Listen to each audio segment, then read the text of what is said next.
I want to wish all the workers involved in the press so happy press, World Press Freedom Day, and to encourage them to continue to strive for excellence and to achieve the best that they can.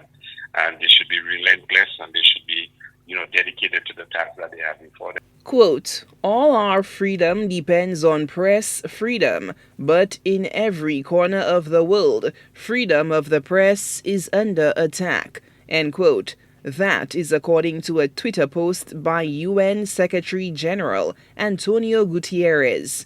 On the occasion of World Press Freedom Day, observed on May 3rd and every day, he urged people to stand with journalists as they stand for truth.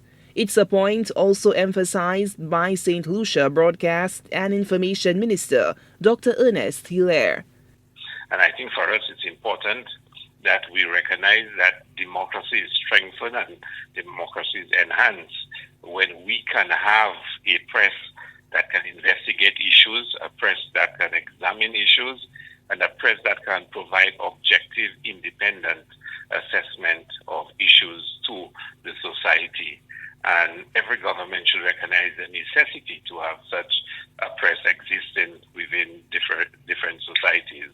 So for us, it's important that we encourage press freedom, we encourage a free and independent press, and we encourage people to respect persons who work within the media and have that responsibility. In an age of social media and disinformation, the broadcast minister says facts-based journalism is paramount. And it's even more critical in the modern age with so much misinformation and propaganda and distortion of reality taking place. It is really important that we get people who are dedicated to examining the issues and bringing to the fore what is fact and what is backed by evidence and not just subjectivity. Dr. Hilaire makes a case for public broadcasting free of commercial influence that the public can look to in times of national importance. There are times of national importance and national emergencies. There has to be a focal point that people can look to for information, and that's where having the public broadcaster becomes important. And of course, sometimes news and information and the dissemination of information can be guided by commercial consideration. And that's where the public broadcaster comes in.